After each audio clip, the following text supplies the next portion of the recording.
tu vois, c'est vraiment pas pareil, bien sûr, parce qu'une préparation du marathon des sables, c'est quand même une grosse épreuve au niveau mondial, où vraiment c'est du travail. Mais pour moi, ça me déplaît pas, parce que ça me fait aussi de voir un petit peu ce qui est de l'autre côté du coureur.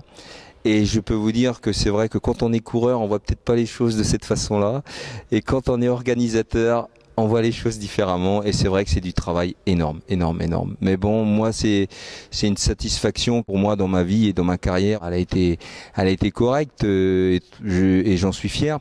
Maintenant, derrière aussi, j'essaye de donner ce que je peux donner aux coureurs qui arrivent maintenant et qui en ont besoin, un peu de mon expérience.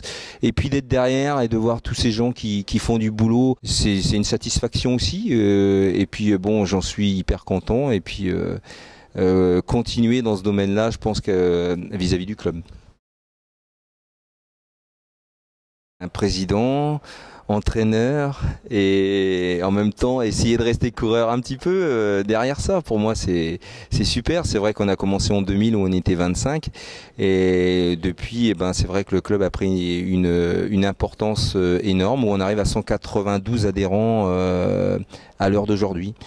C'est ce qui veut dire aussi, c'est que on n'est plus un petit club. Je pense que là, on a bien évolué pendant 13 ans et je pense que les athlètes ont suivi derrière. Ça n'a pas toujours été facile, mais bon, ce qu'on regarde aujourd'hui, c'est de voir la base où j'ai quand même beaucoup de jeunes parce qu'il y a quand même une école d'athlétisme et des minimes, des benjamins, des cadets et puis bon, c'est vrai, du marathon. En fin de compte, on est un club où il y a toutes les disciplines et c'est ce qui est important pour moi d'avoir des résultats un peu de partout.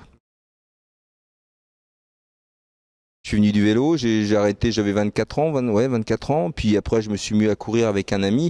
Bon, c'est vrai que dans le vélo on avait un peu de fond déjà, et puis bon, je me suis mis à courir et signé assez vite au CEP Lorient. C'est un club où j'ai eu un entraîneur qui m'a appris en main et puis bon, par rapport aux qualités, me teste à l'effort, niveau récupération, je me suis lancé et puis après on a pris goût à ça. Le travail a été très dur. Les gens s'en rendent peut-être pas trop compte, mais avant d'en arriver là, ça a été quand même du boulot et du boulot.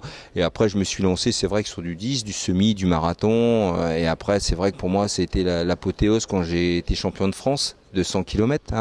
Après 5-6 ans en équipe de France de 100 km, puis champion du monde par équipe, champion d'Europe, 2 fois 3e au marathon des sables, l'Égypte, le Chili, tout ça. Bon, c'est vrai que c'est des choses dans ma carrière sportive dur à oublier parce que bon, il y a le résultat sportif, mais bon, les choses que j'ai pu me permettre de voir dans ma vie, grâce à ça, ça a été, j'aurais jamais vécu ce genre de choses. Alors pour moi, c'est tout ce qui reste là, il est toujours ancré dans la tête et je pourrais pas l'oublier. Surmonter les coups durs aussi. Voilà, de la vie, oui, c'est vrai. Dans la vie, je crois que tout le monde passe des périodes qui sont pas faciles. Et je pense que là, j'ai eu des amis, puis le sport m'a aidé beaucoup dans une période qui n'a pas été simple. Mais bon, je me dis aussi, je suis pas le seul dans ce cas-là. Et quand on peut aider, même à l'heure actuelle dans le club, des gens qui ont des petites difficultés autres que le sport, je pense que j'essaye de donner ce que je peux donner à ces gens-là.